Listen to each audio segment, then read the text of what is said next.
Madame Brigitte Ademago, bonjour. Bonjour. Voilà, vous avez rencontré aujourd'hui la presse après les locales. Quels sont vos messages par rapport à ce qui s'est passé? Eh bien, d'abord, nous avons voulu faire le point sur le nombre de conseillers que nous avons obtenus à la C14 et qui est 136 en intégrant les conseillers qui ont été élus au titre du PSR et d'ADI et dont les listes ont été enregistrées pas sous le logo de la C14 mais sous les logos de ces partis-là. C'était juste une erreur matérielle que les têtes de liste ont eu à faire. Et donc ces partis étant membres de la coalition, eh bien, nous avons fait le point et annoncé qu'en réalité, c'est 136 conseillers que la C14 a. Sur ce, nous avons fait l'analyse de ce scrutin et nous avons constaté qu'une fois encore, la fraude, l'achat de conscience, la violence était encore à son comble. Oui, cela s'est passé, on n'en a pas beaucoup parlé parce que le régime a pris la précaution de rejeter l'observation électorale des citoyens dont c'était le droit et qui se sont organisés à cet effet. Nous nous sommes posé la question en ayant observé tout ce que nous avons vu. Et je voudrais féliciter nos délégués parce qu'on a l'habitude de dire l'opposition n'est pas organisée et l'opposition ne se bat pas. Avec les maigres moyens que nous avions, nous nous sommes organisés pour avoir dans les bureaux de vote des délégués de nos listes qui ont fait leur travail. Ça nous a permis de faire des recours et de pouvoir étayer ces recours-là de procès-verbaux que nous avons. Nous avons été choqués par la manière dont le régime est en train d'inverser les valeurs dans notre pays, où on apprend aux citoyens à voler, on leur apprend à tricher, on leur apprend à se laisser corrompre, on leur fait croire que ce n'est même plus la peine de vivre des fruits de son travail.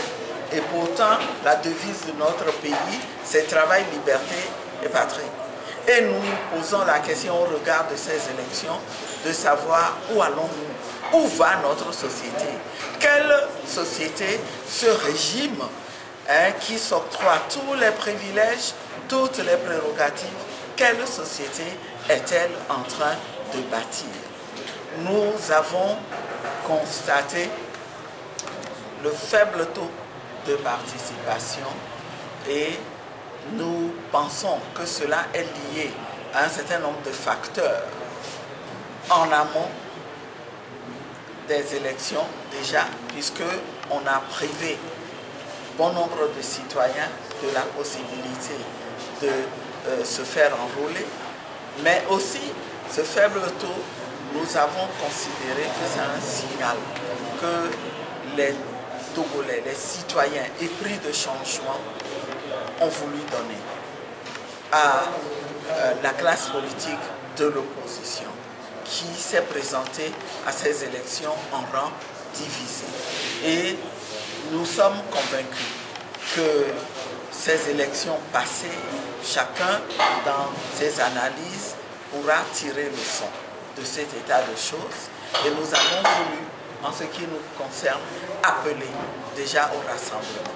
Appeler au rassemblement pour conquérir les mairies que nous devons pouvoir conquérir et également un rassemblement, une remobilisation pour poursuivre le combat pour l'alternance. Voilà, vous dites avoir saisi la Cour suprême par rapport aux anomalies constatées, relevées au cours du scrutin. Absolument, absolument.